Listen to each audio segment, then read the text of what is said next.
I was asked a question a while back about why did I put so much mulch down into my garden, and then I was also informed that I did not need the mulch.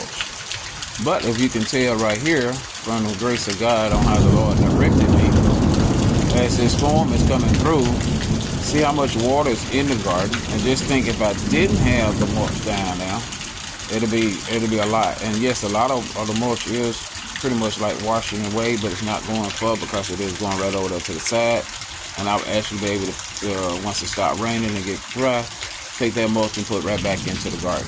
So this is the reason why I put everything with mulch around. And another thing is that mulch is going to hold all this rainwater that's coming in. All this fresh water is going to hold it in place, and it's going to continue to give nutrition and to the crop and stuff. So after all this fresh rainwater, even though the storm is pretty bad, I will have a great harvest out here beyond that.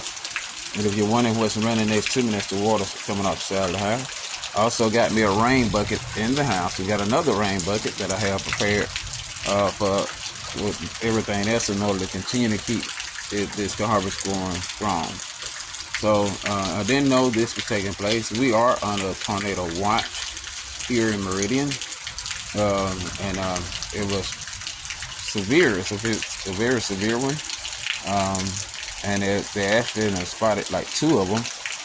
Thank God they're not in my area, but I do pray for the ones that area that it are in, and pray that God will give grace and mercy to the people that are there, and praying that you actually seek cover and go and directly pray and call upon the name of the Lord Jesus Christ as well. And the Holy Spirit will cover and continue. I do offer prayer for everyone that's in the pathways of these storms, and I pray for greatness and goodness to take place.